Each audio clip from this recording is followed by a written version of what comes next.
जय श्री कृष्ण भक्तों, आपका स्वागत है इस श्रीमद् भागवत गीता सार में। हम पुरुषोत्तम योग 15वें अध्याय का पान कर रहे हैं। वसुदेवं सुतं देवं कंसचाणूरमर्दनं देवकी परमानंदं श्रीकृष्ण वंदे जगद्गुरु।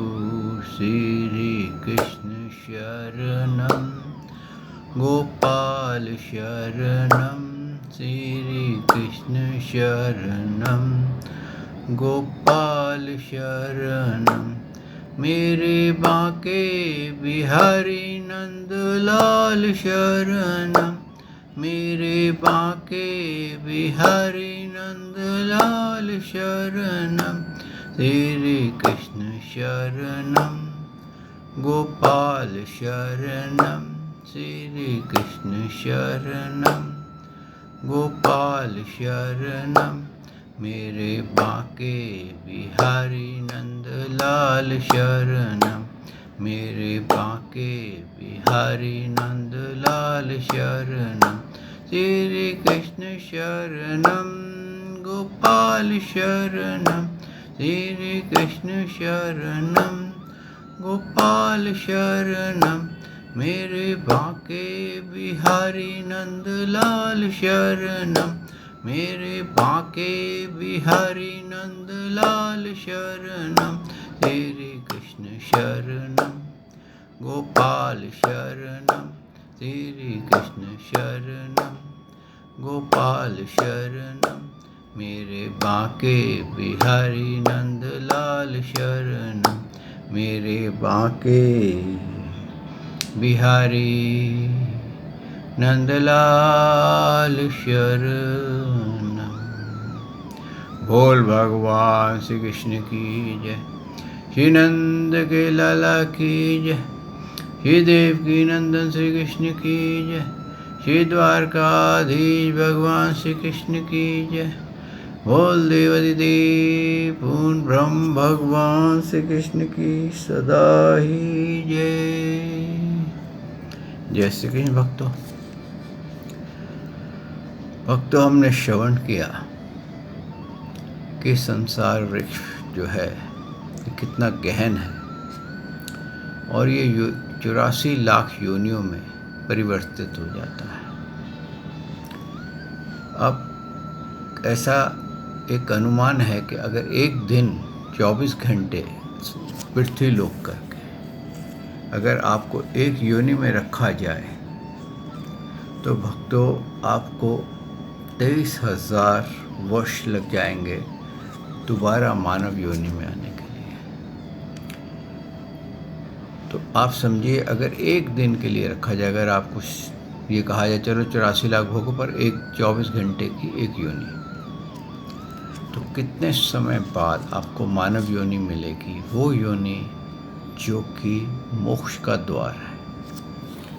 अब ये योनि मानव योनि पाकर के भी अगर हम भोगों में रहते हैं और अपने भविष्य के आने वाले समय को, भविष्य के आने वाले जीवन को हम नज़रअंदाज कर देते हैं, तो भक्तों इसको हम क्या कहेंगे, महामूर्खता कहेंगे।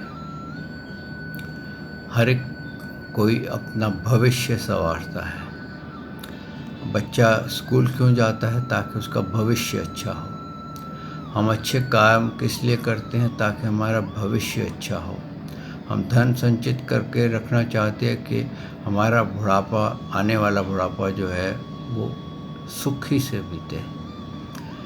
लेकिन हम हर कार्य भविष्य के लिए करते हैं, लेकिन हम इस भविष्य को भूल जाते हैं कि इस शरीर के बाद का जो जीवन है उसका उद्धार कैसे करें, उसके लिए क्या जमा करें, और हम उसका जमा करना भूल जाते हैं।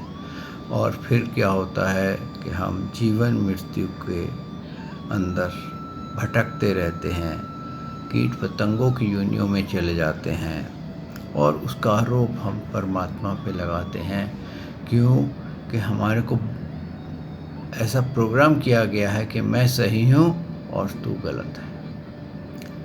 और इस आरोप के कारण हम यही कहते हैं, हे भगवान, मैंने क्या किया जो तूने मुझे इस कष्ट में डाल दिया। लेकिन जब वो कर्म कर रहे थे तो उस वक़्त मज़ा आ रहा था, लेकिन जब हमारे को कष्ट आए तो हम रोने लगे।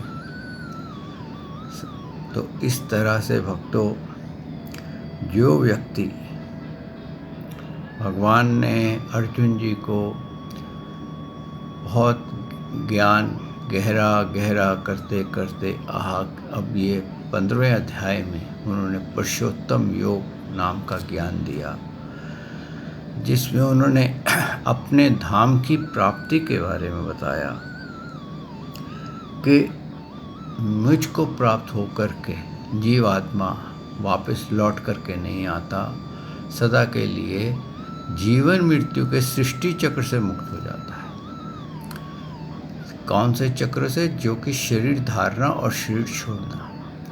भक्तों, आप ये मत सोचिए कि जीवात्मा मरता है या जीता है। जीवात्मा अमर है, उसकी मृत्यु कभी नहीं होती है। हम प्रभु के साथ कहते हैं इस सृष्टि के, जब प्रभु के कहते हैं सृष्टि से पहले थे, तो हम उस समय भी प्रभु की प्रकृति में स्थित थे। हमारा वहाँ पर हम वहाँ थे, और जब सृष्टि की रचना हुई तो हम सृष्टि में आ गए, और जब सृष्टि का विनाश होगा तो हम वापस भगवान की प्रकृति में लीन हो जाएंगे। पर हमारी, आप ये मत सोचिए कि हम समाप्त हो जाएंगे, हमारा अस्तित्व समाप्त नहीं होगा। जैसे परमात्मा का अस्तित्व समाप्त नहीं होता है, ऐसे ही जीवात्मा का अस्तित्व समाप्त नहीं होता है। उसका अस्तित्व कब समाप्त होता है? जब वो परमात्मा के शरीर में मिल जाए। जैसे कि शिशुपाल, दंतवक्र, भगवान श्री कृष्ण के जो आपने भागवत में सुनते हैं, कितने ही असुर भगवान में समा गए थे, आगासुर। तो ऐसे ही आप ये समझिए कि हम उसको परम मोक्ष कहा गया है, तो हम ईश्वर हो जाते हैं। लेकिन हम वैसे ही है, ब्रह्मस्मि हैं, भगवान के ही अंश हैं। जैसे सोने का एक अंश हो तो उसको सोना ही कहेंगे। सोने से अगर कोई अंगूठी बन जाए, उससे कोई कंगन बन जाए, या उसका कोई और गहना बन जाए, रूप चेंज हो जाए, तो क्या वो सोना नहीं रहेगा? वो सोना ही रहेगा। ऐसे ही भक्तों, हम मूल रूप से, भगवान के मूल रूप से हमारे रूप अलग हो गए हैं, लेकिन हम हैं तो ब्रह्म ही। लेकिन ब्रह्म की पूर्ण शक्तियाँ हम में नहीं है। बिल्कुल वैसे है, अगर एक पहाड़ है सोने का, उसकी वैल्यू, और एक छोटा सा उसमें से टुकड़ा निकाल लिया जाए, उसकी वैल्यू में कितना डिफरेंस होगा, उसकी शक्तियों में कितना डिफरेंस होगा। वही डिफरेंस हमारा है। तो उसी का लाभ कई लोग, ज्ञानी जन जो होते हैं, गुरुजन, कई बार लाभ उठा लेते हैं। हम अहम ब्रह्मस्मि और थोड़ी सी कुछ कहते हैं ना, शक्तियाँ प्राप्त कर लेते हैं, तो वो दिखा देते हैं, तो वो कहते हैं हमें ईश्वर। लेकिन हकीकत में ईश्वर कभी शरीर धारण नहीं करता, मानव देह तो बिल्कुल भी धारण नहीं करता है। वो प्रकट होता है, वो देवता के रूप में प्रकट हो सकता है, वो पशु पक्षियों के रूप में प्रकट हो सकता है, वो हर रूप में प्रकट हो सकता है, लेकिन वो उनका शरीर नहीं धारण करता, क्योंकि ईश्वर को कोई भी शरीर धारण नहीं कर सकता, उनको संभाल नहीं सकता। ये बिल्कुल वैसे ही है कि अगर आप ट्रक का इंजन एक मोटरसाइकिल में फिट करना चाहो तो आप कर सकते हैं क्या? तो ऐसे ही भक्तों, इस मिसअंडरस्टैंडिंग से हम बाहर आ सकते हैं। तभी भगवान ने कहा है कि जो मुझको तत्व से जानता है, और वो ही इस सृष्टि के इस बड़े हुए बड़ के पेड़ को, पीपल के पेड़ को काट सकता है। लेकिन होता क्या है भक्तों, कि हम लोग जो हैं उसमें खो जाते हैं, भगवान के माया में इतना खो जाते हैं कि हम किसी भी तरह से उससे पार होने की इच्छा नहीं करते हैं। हमारे को मन में आता ही नहीं है कि ये शरीर के बाद भी जीवन है। हम इस शरीर के जीवन में ही आनंदित हो जाते हैं, इसी के भोगों में ही खो जाते हैं, और यहाँ तक कि हम अपना स्वरूप ही भूल जाते हैं कि हम जीवात्मा हैं। हम ये भी भूल जाते हैं कि एक दिन हमारे को मृत्यु होगी। वक्त तो हम रोज़ देखते हैं, रोज़ मृत्यु होती है, किसी न किसी की आप रोज़ मृत्यु के बारे में सुनते होंगे, लेकिन कभी आपको ऐसा नहीं लगेगा कि मैं भी मरूँगा, क्योंकि आत्मा नहीं मरती है, शरीर मरता है। तो जब आत्मा नहीं मरती, वो नहीं मानती कि मैं मरूँगा। तो इसलिए भक्तों, ये शरीर पर ये हम नासमझी हो जाती है हमारे साथ कि हम इस देह में ये भूल जाते हैं कि ये देह के बाद हमारा जो यात्रा आरंभ होगी, जो जीवन आरंभ होगा, उसके लिए हमने क्या किया है। हम सिर्फ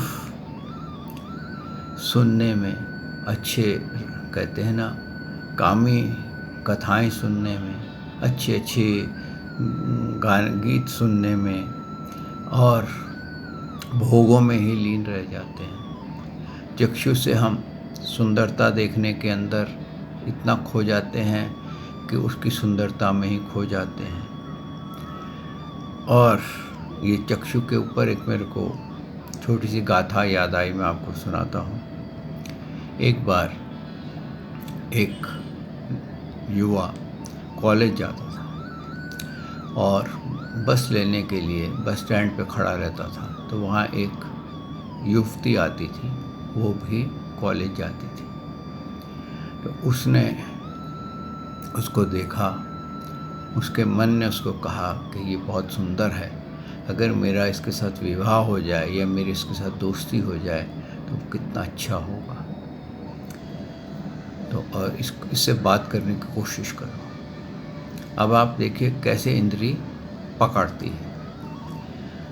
मन अब वो अंदर से बुद्धि ने कहा, देख बात मत करना, कहीं ये नाराज़ हो गई तो कहीं हाथ उठा लिया इसने या कुछ चप्पल मार दी तो मुश्किल हो जाएगी। लेकिन मन उसकी खूबसूरती पे इतना मोहित हो गया कि वो रह नहीं सका। उसने इतना अपना अंदर उसको उच्चाट कर दिया कि उसने युवा ने एक दिन पास खड़े खड़े हेलो बोल दिया। अब लड़की के मन में भी उससे बात करने की थी, उसने भी हेलो बोल दिया। मुलाकातें होने लगी, रेस्टोरेंट में जाने लगे, बड़े शादी हो गई तो फिर झगड़े शुरू हो गए, जो कि गृहस्थियों की आम कथाएं होती हैं। अब शादी तो एक लॉटरी है, किसको क्या मिले क्या पता। कहते हैं ना, कई बार बहुत सारी वस्तुएं ऊपर से बड़ी सुंदर होती हैं, लेकिन अंदर से चाइनीज़ माल की तरह फुक हो जाती। तो अब वो ये हो गया कि मैंने तेरे से शादी क्यों की, और वो कहे मैंने तेरे से क्यों की। अब इतना झगड़ा हो गया कि डाइवोर्स होने की नौबत आ गई, आपस में डाइवोर्स हो गया। तो इसका आप किसको कंप्लेन करेंगे, किसको ये बताएंगे कि ये गलती किसने की है।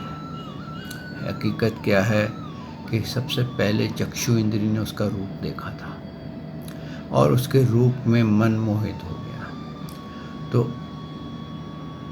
इसी प्रकार से जो मन है वो श्रोत इंद्रिय जब कोई अच्छी ऐसी सुनने को मिलती है उसमें मोहित हो जाता है, कुछ देखने को वस्तु मिलती है उसमें मोहित हो जाता है, कुछ स्पर्श करने की वस्तु मिल जाती है उसमें मोहित हो जाता है, रसना कुछ खाने में आनंद आने लगता है उसमें मोहित हो जाता है, सुगंधी में मोहित हो जाता है।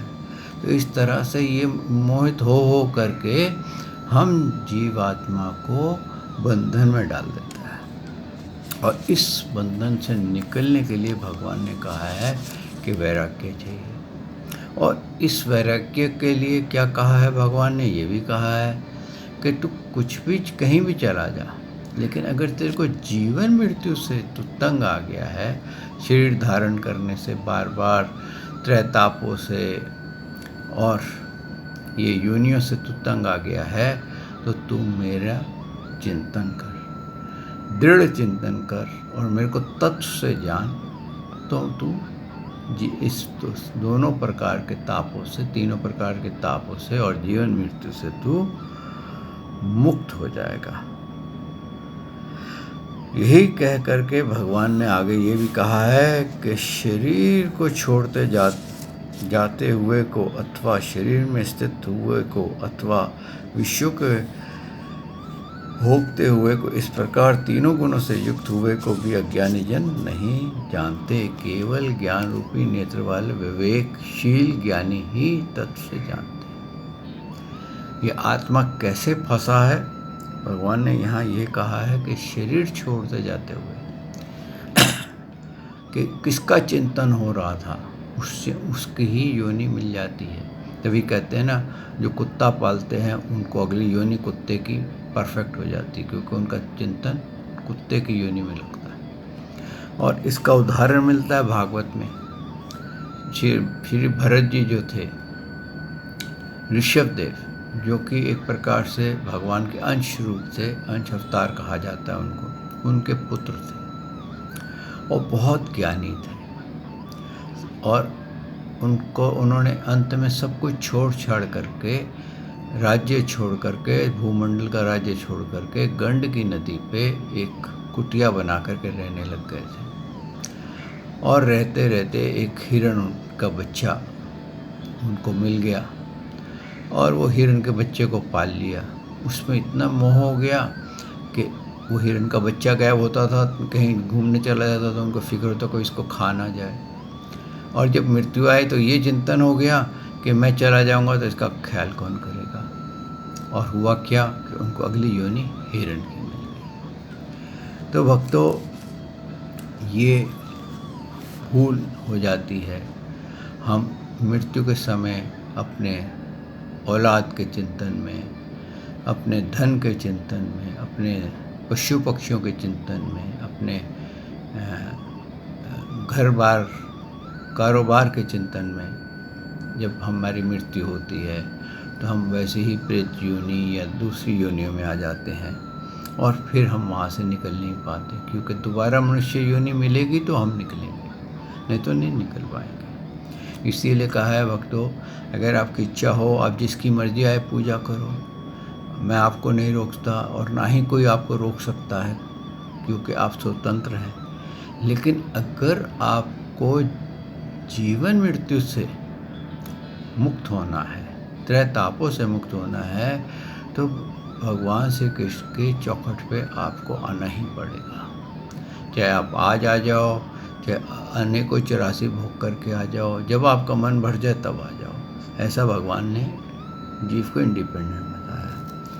आगे उन्होंने क्या कहा है कि ये इसमें जब आदमी फंस जाता है, इंद्रियों में फंस जाता है, यही भगवान कह रहे हैं कि उसको पता नहीं चलता कि जब ये शरीर छूटता है तो जिसमें इंद्रिय मन फंसा होता है वही उसको योनि मिल जाती है और वो बाहर नहीं जा सकता।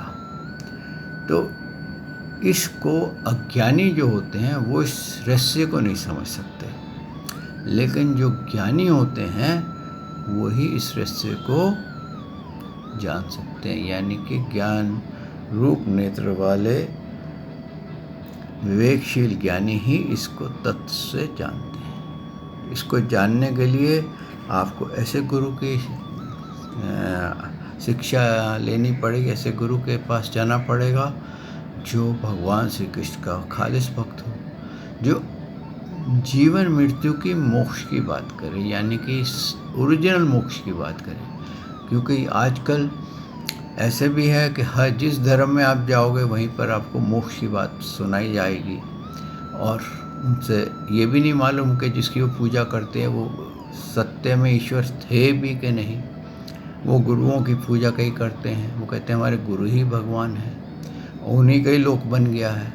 कई ऐसी वो हैं मठाध्यक्ष हैं, बड़े बड़े धर्म शाखाएं चलाते हैं, संप्रदाय चलाते हैं और कहते हैं कि हमारे गुरु जो थे वही उन्हीं का ही लोक है, उस लोक में हम जाएंगे। हाँ, जैसे गौलोक है, भगवान ने गौलोक बनाया किसके लिए? गोपियों के लिए, गौओं के लिए, वृंदावन के लोगों के लिए। लेकिन अब गौलोक में क्या है कि गौलोक भी आपको मोक्ष नहीं है, उसका भी एक समय है, और जब वहाँ से आपका वो समाप्ति होगी आपको वापस मृत्यु लोक में आना पड़ेगा। ऐसा गौलोक की गाथा भी है कि कहते हैं कि गौलोक में राधा जी को, जो कि भगवान की सबसे प्रिय गोपी है, उनको भी श्रापित हुआ या कुछ हुआ था तो उनको भी गौलोक छोड़ के आना पड़ा।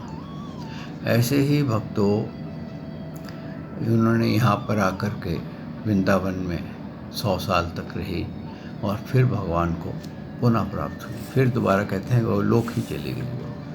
तो इसलिए सिर्फ भगवान का जो परम धाम है वहाँ से इंसान नहीं लौटता है, बाकी सब लोगों से इंसान लौट जाता है।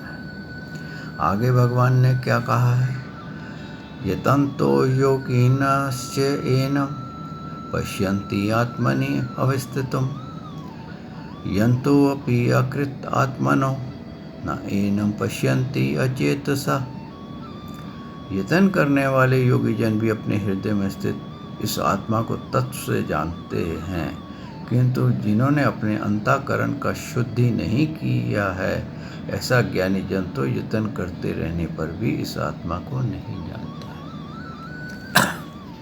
अब यहाँ पर भगवान ने एक और रहस्य ये खोल दिया है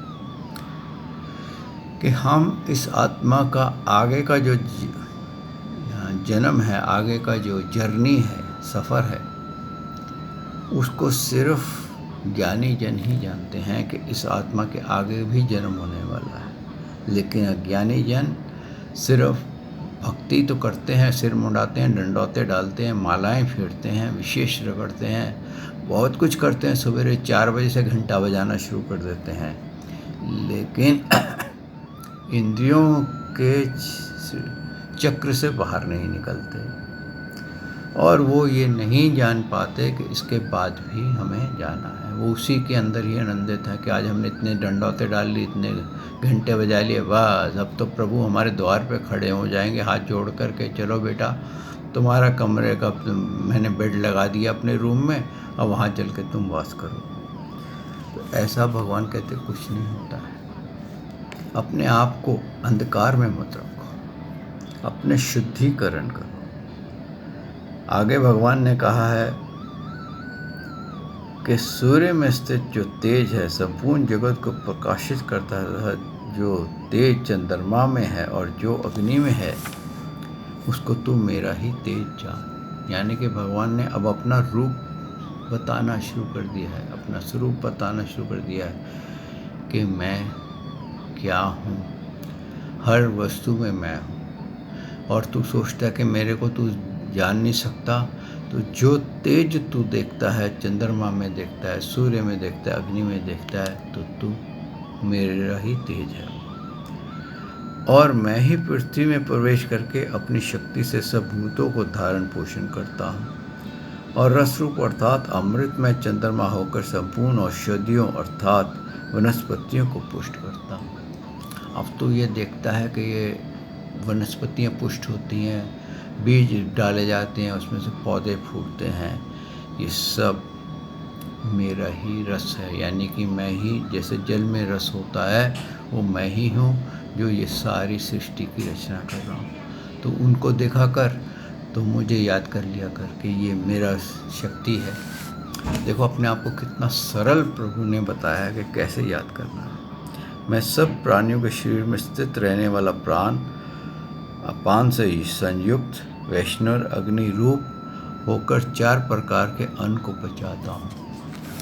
अब जो ये शरीर, जो भोजन करते हैं लोग और वो जो पच जाता है और नेक्स्ट डे टॉयलेट करते हैं, जो भोजन पचता है उसको तू मेरे ही अग्नि रूप समझ, मेरा ही शक्ति समझ, यानी कि तेरे अंदर भी मैं हूँ। जब तू भोजन पचाता है, जो तू खाता है, तो तू समझ कि मैं ही अंदर तेरे शक्ति दे रहा हूँ कि तू इसको पचा सके।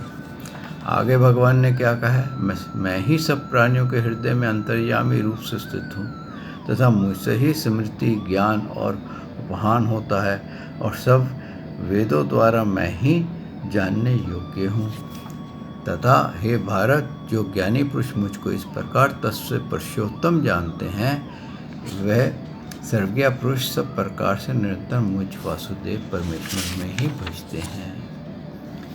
अब देखिए, यहाँ पर भी उन्होंने क्लियर कर दिया है कि मैं ही सब वेदों में जानने योग्य ओंकार हूँ, सबके हृदय में मैं वास करता हूँ, और मैं ही जानने योग्य हूँ, मैं ही वेदों का रचयिता हूँ। तो अगर गीता उठाता है तो ये समझिए मेरी ही वाणी रची हुई है, तू मेरे को जान सकता है, और ये भी जान सकता है कि मैं सृष्टि से पहले था। मैंने तो पहले ही बताया कि मैं सृष्टि से पहले भी था, आज भी हूँ, और सृष्टि के बाद भी रहूँगा, और ये सब सृष्टि मेरे द्वारा रची हुई है। और अगर तेरे को जीवन मृत्यु से मुक्त होना है तो तुझे मेरी चौखट पे आना है। नहीं होना है तो मेरे जितने भी ये रूप हैं देवी देवताओं के और मानवों के, गुरुओं के, फिर तू इनकी पूजा कर। और आगे उन्होंने कहा, इस संसार में नाशवान और अविनाशी भी दो प्रकार के पुरुष हैं। संपूर्ण भूतों के शरीर तो नाशवान और जीवात्मा अविनाशी कहा गया है। और तू ये भी जान सकता है कि जिसकी तू पूजा कर रहा है, क्या उसका शरीर नाशवान है कि नहीं, क्या उसने शरीर त्यागा है कि नहीं। अगर वो शरीर त्यागता है तो वो परमात्मा नहीं है, और अगर वो अमर है, अपने प्रकट होता है और वो कोई भी रूप धारण कर रहा है, तो तू उसको मेरा अंश समझ सकता है। लेकिन जब मैं प्रकट होता हूँ तो मेरी शक्तियाँ अलग होती हैं। मैं मानव रूप में भी प्रकट होता हूँ, मैं देवता रूप में यानी कि चतुर्भुज रूप में भी प्रकट होता हूँ, मैं पशु पक्षियों के रूप में प्रकट होता हूँ यानी कि नरसिंह रूप में भी प्रकट होता हूँ, मैं शुक्र के रूप में भी प्रकट होता हूँ, मैं मछली के रूप में भी प्रकट होता हूँ। लेकिन मैं कोई शरीर धारण नहीं करता, मेरी प्रोजेक्शन है। आगे भगवान ने क्या कहा है, उत्तम पुरुष तो अन्य ही है, जो तीनों लोकों में प्रवेश करके सबका धारण पोषण करता है, एवं अविनाशी परमेश्वर और परमात्मा इस प्रकार कहा गया है। क्योंकि मैं नाशवान जड़ व क्षेत्र से तो सर्वथा अतीत ही हूँ, और अविनाशी जीवात्मा से भी उत्तम हूँ, इसलिए लोकों में वेदों में पुरुषोत्तम नाम से प्रसिद्ध हूँ। यहाँ पर भगवान ने अपना पूरा भेद खोला है। क्योंकि मैं नाशवान जड़ व क्षेत्र से तो सर्वथा अलग ही हूँ, यानी कि मेरे को कभी कोई नाशवान शरीर धारण ही नहीं कर सकता, मैं उसको धारण ही नहीं करता। और जो जीवात्मा है इससे भी मैं सुपीरियर हूँ, इसलिए मुझे पुरुषोत्तम कहते हैं। तो तू ये जान कि मैं कौन हूँ।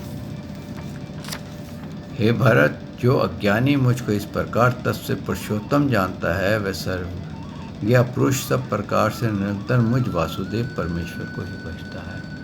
अब जिसको कहते हैं अल्टीमेट नॉलेज मिल गई कि मैंने किसकी पूजा करनी है, तो भगवान कहते हैं जो अल्टीमेट नॉलेज जब जिसको मिल जाती है, जब आपको पता चल जाता है कि ये 24 कैरेट गोल्ड है, तो आप क्या 12 कैरेट गोल्ड लेना पसंद करेंगे, आप 14 कैरेट गोल्ड लेना पसंद करेंगे, 22 कैरेट लेना पसंद करेंगे। आपको जब प्योर गोल्ड की पहचान हो गई तो आप प्योर गोल्ड को ही लेंगे।